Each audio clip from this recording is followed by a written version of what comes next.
Se acabó la discusión y el Tribunal Electoral ya valida la mayoría calificada para Morena y sus aliados con esta votación ya de manera oficial. 4-1, la magistrada presidenta Mónica Soto Fregoso, Felipe de la Mata Pizaña, Felipe Fuentes Barrera y también el magistrado Reyes Rodríguez Mondragón, por increíble que parezca, vota a favor. La única en contra fue la magistrada Janine Otálora.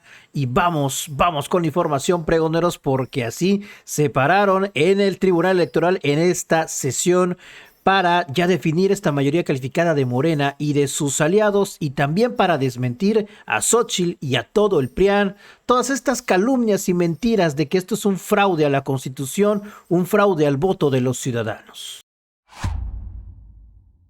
¿Qué tal, amigos y amigas? Bienvenidos a una nueva información más, bienvenidos a su canal Pregoneros 4T. Es así como los magistrados del Tribunal Electoral pues callan a esta oposición moralmente derrotada y también a su excandidata, la excandidata del PRIAN, Berta Xóchitl Gálvez Ruiz, que hablaban de un fraude a la Constitución, de un robo, que no se está respetando el voto de los mexicanos, de los ciudadanos. Así se los explican con peras y manzanas en este proyecto presentado el día de hoy en el Tribunal Electoral, en esta sala ya el día de hoy, pregoneros, para definir esta mayoría calificada para Morena y sus aliados. Felipe de la Mata, magistrado, y también la magistrada Mónica Soto ponen en su lugar a Berta Xóchitl Gálvez y al PRIAN. Magistrado Fuentes, ¿alguna otra intervención?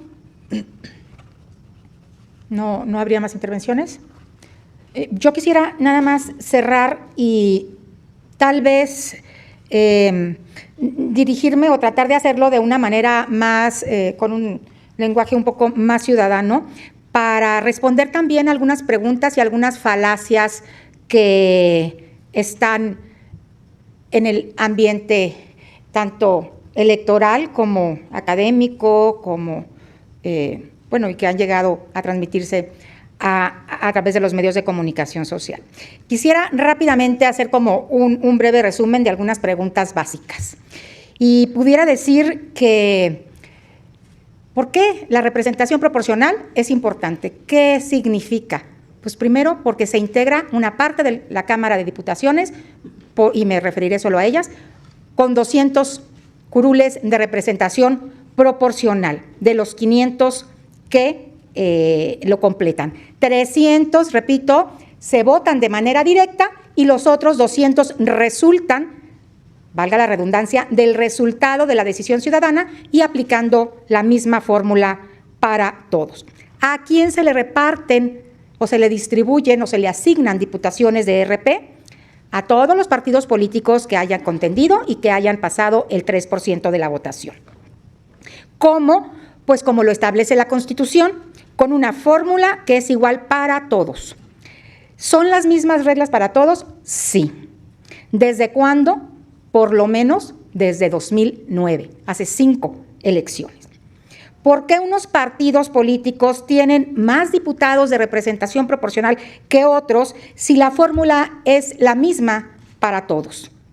Pues ya lo he señalado, pero me parece para la ciudadanía que no es especialista en el tema, tratar de hacer entender por qué. Pues porque, entre otros factores, el número de votos que obtuvieron se combina con una fórmula que le resulta el número de diputaciones a unas y a otras. Es decir, primero se tiene que ganar. Se tiene que ganar por mayoría. Hay una confusión que me parece importante abordar, en el sentido de decir que el porcentaje de votación tiene que ir directamente al porcentaje de curules en la Cámara de Diputados. Y eso la Constitución no lo establece así. Por tanto, ¿se están robando votos? No, no hay un robo de votos. ¿Se está fragmentando el voto? No, no se está fragmentando el voto. ¿Vale más el voto de la mayoría que de la minoría? No. Se están asignando más diputaciones de manera proporcional y tiene que ver, según lo establecido en la Constitución, con el resultado que hoy tenemos. ¿El INE violó la Constitución? No, el INE no violó la Constitución. ¿Se está destruyendo la democracia mexicana? No, se está consolidando la democracia mexicana. ¿Qué es la democracia? La democracia es la decisión del pueblo a través de las mayorías y con un respeto a los derechos de las minorías. Hoy estamos en una asignación y en una representación democrática del Congreso de la Unión. ¿Se está destruyendo la pluralidad, que es un valor de la democracia? No, no se está destruyendo la pluralidad. Hay 6 fuerzas políticas representadas en la Cámara de Diputaciones y Senadurías. Entonces, ¿quién decide? El voto. ¿Qué hace el Tribunal Electoral? El tribunal verifica que el Instituto Nacional Electoral, en este caso, haya cumplido con lo establecido en la Constitución y que haya hecho la asignación conforme a ella. El tribunal no da candidaturas, el tribunal no da curules. El INE hace la asignación, lo reitero, con una regla que tiene más de 5 elecciones aplicándose. ¿Ha resuelto este tema antes el tribunal? Sí. ¿Ha resuelto diferente en cada ocasión? No. ¿Se puede cambiar la interpretación? Sí. ¿Cuándo? Después de concluido el proceso electoral, no. Después de terminado el juego, no. Después de que la ciudadanía decidió, no. Se puede apartar de esa interpretación cuando hay una justificación válida. Y aquí lo que se señala es que hay una distorsión excesiva que se debe al voto de la ciudadanía y pues que hay un cambio de contexto. El cambio de contexto se dio en las urnas, es el contexto político. Las mayorías se reflejaron en unas fuerzas políticas y la minoría en otro. Esto no quiere decir que las minorías no tengan derechos. Esto no tiene, por supuesto, que ver con ello y con la destrucción de la democracia. Eso es una falacia. ¿Puede haber una mejor manera de distribuir? Sí, muchas. Aquí se ha dado una, yo tengo otra propuesta, en fin. Creo que ese no es el punto. El punto es en qué momento queremos cambiar las reglas. En este momento no es jurídicamente posible hacerlo.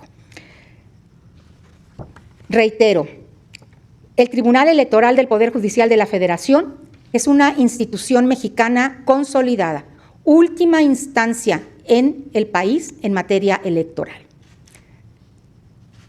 Eso está establecido en la Constitución, sin embargo, todavía fue sujeto de dudas. Todavía fue sujeto de eliminar o violentar la competencia de este Tribunal Electoral. Y tuvo que decirlo un ministro de la Suprema Corte de Justicia de la Nación, don Juan Luis González Alcántara, para que se entendiera.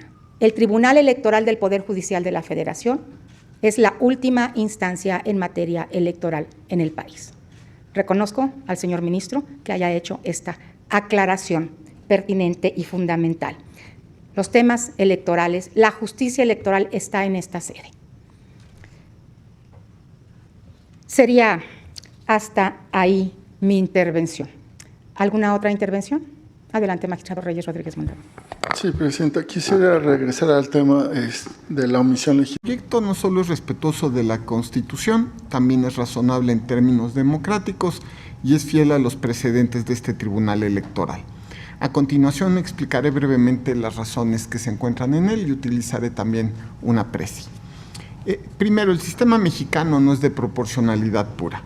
La argumentación de los recurrentes sostiene que debe existir una equivalencia total entre el porcentaje de votos recibidos por cada una de las fuerzas políticas que contendieron en la elección y las diputaciones que se le asignen.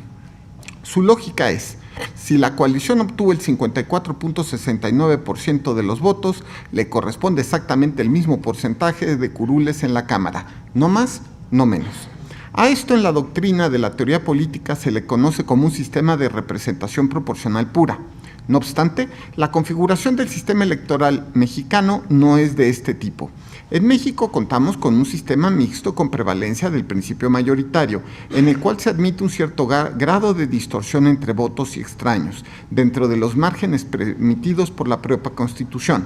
Así, son 300 lugares de la Cámara los que se asignan a partir de los triunfos obtenidos por cada fuerza política en cada uno de los 300 distritos en los que se divide el país.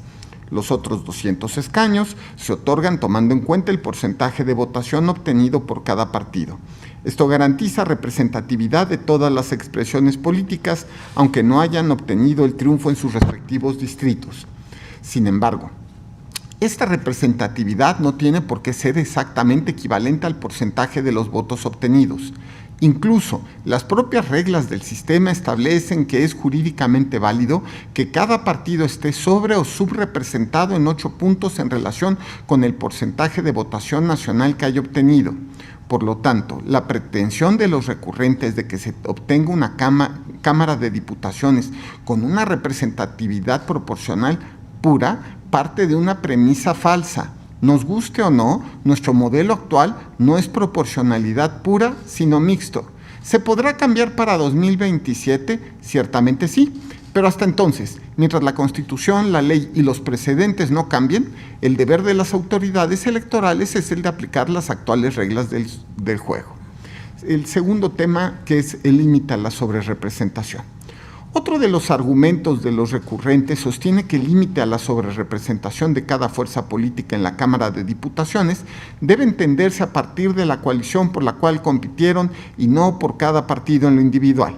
Debemos acudir primero a la literalidad de la norma. Al respecto, hay que destacar que las actuales reglas de asignación de representación proporcional para la Cámara de Diputaciones no son nuevas. La fórmula general establecida en la Constitución de los límites de sobre y subrepresentación data de 1996 y desde entonces ha referido que estos son aplicables a los partidos, no a las coaliciones. En efecto, el texto constitucional es claro y expreso al señalar en su artículo 54, fracción 5, lo siguiente: en ningún caso un partido político podrá contar con un número de diputados por ambos principios que representen un porcentaje del total de la Cámara que excede en 8 puntos a su porcentaje de votación nacional emitida. Esta base no se aplicará al partido político que por sus triunfos en distritos uninominales obtenga un porcentaje de curules del total de la Cámara superior a la suma del porcentaje de su votación nacional emitida más el 8%. Esta misma fórmula está prevista con esa misma redacción en el artículo 15, fracción 3 de la Ley General de Instituciones y Procedimientos Electorales. Incluso, esa fórmula también se retomó en el Acuerdo 645-2023 del Consejo General del INE, generado para establecer la forma en que se aplicaría la fórmula de asignación de representación proporcional en las elecciones de 2024, especificando que el límite de sobrerepresentación aplica a los partidos políticos, no a las coaliciones. Todos los partidos políticos, incluyendo a los ahora recurrentes, tuvieron la posibilidad de impugnar dicho acuerdo y de hecho lo impugnaron en lo que creyeron conveniente. No obstante, no presentaron agravio alguno respecto de la forma de entender el límite de la sobrerepresentación, por lo cual el acuerdo quedó firme en esa temática. De ahí que la normativa vigente y aplicable en este proceso en todos los niveles sea contundente, clara y expresa al establecer uniformemente que la verificación de sobrerepresentación se debe realizar por partido político en lo individual y no por coalición. Debemos también acudir a la interpretación histórica. Ahora bien, desde 2009, las autoridades electorales, tanto administrativas como jurisdiccionales, han interpretado y aplicado la receta de asignación de diputaciones de RP de la misma forma y no ha variado. Se ha entendido que el límite de la sobrerepresentación es una figura destinada en exclusiva a los partidos políticos. Así se ha hecho en las elecciones de diputaciones federales desde 2009 y hasta 2021. Y no existe una razón de peso o justificación válida para variar esta forma de entender la regulación ahora en 2024. Incluso en 2015 y 2018, este Tribunal Electoral sostuvo de manera categórica que son los partidos y no las coaliciones quienes participan en el reparto de diputaciones de RP y que la verificación del límite de sobrerepresentación es aplicable a los partidos y no a las coaliciones. Ahí están los precedentes. La interpretación de las normas vigentes podrá o no gustarnos, pero así se ha entendido de manera consistente. Ahora, distintas fuerzas políticas se han visto beneficiadas. Esta forma de entender la fórmula ha permitido que distintas fuerzas políticas en algún momento u otro se hayan visto beneficiadas en términos de sobrerepresentación. Basta dar un vistazo a la reciente historia de nuestra legislatura para verificarlo. En 2002 y 2015, los partidos coaligados beneficiados fueron el PRI y el Verde. En 2018, la coalición que se vio favorecida fue la conformada por Morena, el PES y el Partido del Trabajo.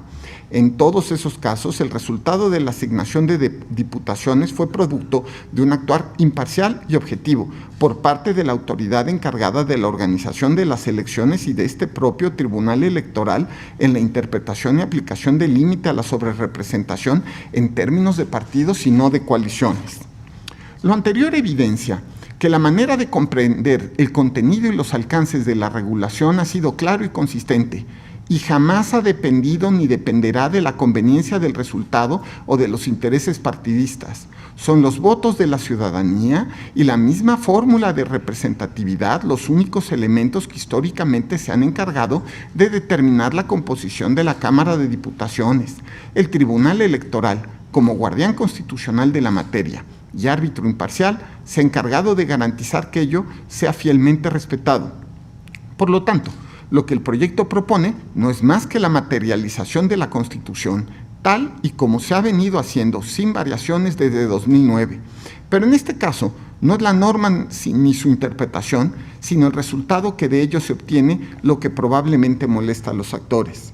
Es bajo este contexto que también resulta necesario dar respuesta al argumento de los recurrentes en el cual sostienen que en este caso se debió aplicar el criterio que sostuvo la Suprema Corte de Justicia de la Nación en la acción de inconstitucionalidad 6 del 98. A juicio de los denunciantes, este criterio permite inferir que las diputaciones de RP se deben asignar conforme al valor del pluralismo político, lo que desde una perspectiva debe traducirse en un resultado de proporcionalidad pura en la asignación de escaños. Sin embargo, el criterio de la Suprema Corte no es aplicable a este caso concreto, pues aborda problemáticas distintas. En aquella controversia se discutió una llamada cláusula de gobernabilidad establecida en una legislación local, la cual permitía asignar curules de RP al partido que hubiera obtenido una mayoría de escaños por votación directa con miras a obtener un porcentaje mayoritario en la integración del Congreso local.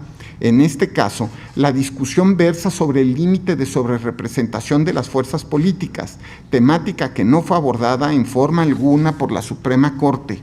Además, el criterio de la Corte se emitió al analizar un sistema electoral distinto al actual, en que la regulación de las coaliciones no contemplaba las distintas modalidades que actualmente se prevén y en el que no había una determinación concreta en cuanto a que son los partidos y no las coaliciones los elementos relevantes para determinar el límite a la sobrerepresentación. Las distorsiones las distorsiones son parte del sistema de RP con base en las coaliciones. Ahora bien, suponiendo sin conceder que la verificación de límites de sobrerepresentación debe ser por coaliciones y no por partidos, como proponen los recurrentes, las consecuencias derivarían en un sinsentido. En primer lugar, porque cualquier variación al sistema después de la jornada electoral realmente implicaría ir en contra de los resultados, los cuales solo reflejan de lo expresado por la voluntad popular en las urnas. En segundo lugar, porque sería irracional que las propuestas de interpretación sobre las formas en que se deben aplicar las fórmulas de representación proporcional surjan después de los resultados. En tercer lugar, porque sería francamente ridículo que los partidos que postularon a sus candidaturas de mayoría relativa de manera coaligada no pudieran acceder a la asignación de diputaciones de RP por no haberlas postulado en lo individual. En este caso, el absurdo radicaría en que solamente un partido habría cumplido tal requisito de postulación individual, pero claramente sería irracional que por esta razón deban asignársele el total de las 200 diputaciones de RP. Hay también una imposibilidad de variar la interpretación después de los resultados. Debo enfatizar que el descontento de algunas fuerzas políticas con el resultado de la composición de la Cámara de Diputaciones jamás podrá ser una razón para modificar sin más la manera de interpretar la Constitución. Al exigir que este tribunal varíe la forma en que desde 2009 ha entendido la fórmula de sobrerepresentación, lo que realmente se está demandando es que se modifique por la vía judicial el resultado de su aplicación y, por ende, la voluntad popular.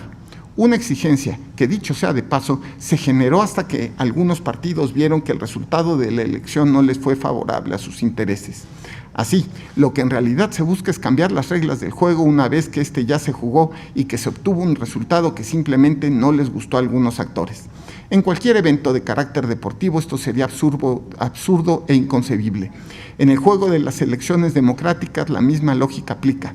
Por esta razón, también debe rechazarse cualquier intento de modificación a la interpretación de las normas electorales vinculadas con los resultados, si dichos resultados ya fueron obtenidos, incluso si ese intento proviene de algunas autoridades.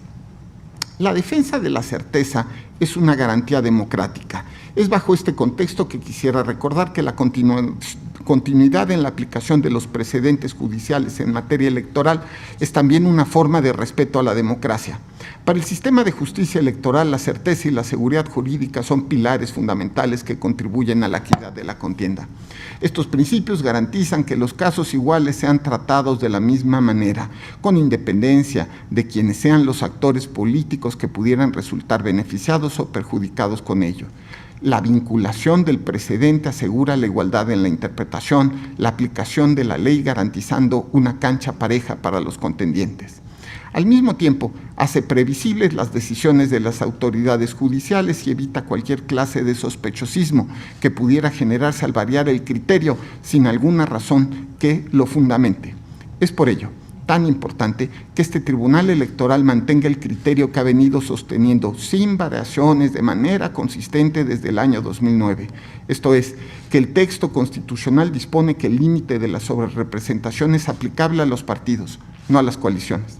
Si se quiere cambiar el contenido de la regla, es necesario legislar. Hasta que ello no ocurra, lo correcto es mantener la interpretación vigente. Con ello se respeta la voluntad popular de la ciudadanía que acudió a las urnas y también la equidad en la aplicación de las reglas del juego. Señoras y señores, esta es una sentencia trascendente para nuestro país. Nuestra Constitución respalda inequívocamente el derecho fundamental del pueblo a elegir a sus representantes y gobernantes, y este derecho ya adquiere plena vigencia. Es a partir de este principio fundamental que, como máximo órgano jurisdiccional en la materia electoral, hoy cumplimos con nuestro deber de garantizar que la voluntad popular expresada en las urnas a través de una abrumadora participación sea respetada y traducida en curules de acuerdo a las reglas vigentes y su interpretación el día de la elección. Puede o no gustar, pero esa es la realidad que se escribió el 2 de junio. A este Tribunal Electoral no le queda más que hacerla valer, pues esa es su función institucional, aunque pueda llegar a incomodar o no sea del todo comprendida. Como nación, pero especialmente como jueces de este órgano terminal, debemos honrar la confianza que la mayoría depositó en las urnas. Es lo democrático. Nuestro deber jamás será dar gusto o buscar el aplauso popular. Nuestra función consiste en validar que esa confianza ciudadana en la elección de sus gobernantes se traduzca en el ejercicio del poder público, siempre de conformidad con las reglas vigentes al momento del juego electoral. Es lo más razonable y lo inequívocamente justo. Al hacerlo, no solo fortalecemos al Estado de Derecho, sino que también respaldamos la madurez de la nación para transitar en paz hacia la renovación del poder y celebramos la diversidad de voces y perspectivas que conforman nuestro país. Si se quiere un cambio en los límites de la sobrerepresentación con miras a 2027, la renovación formal de la legislatura federal marcará el inicio de un momento prudente y adecuado para discutirlos y consensarlos. Hasta entonces, el papel de este tribunal debe ser garantizar que las actuales reglas se respeten, como se hizo en 2009, 2012, 2015, 2018 y 2021. Que la culminación de este proceso electoral a través de esta resolución sirva como testimonio de la eficacia de las instituciones y de la capacidad de nuestra sociedad para unirse detrás de una visión común fundada en el respeto a las reglas de su sistema electoral, propio de una democracia consolidada que hoy se vive y se respira. Gracias.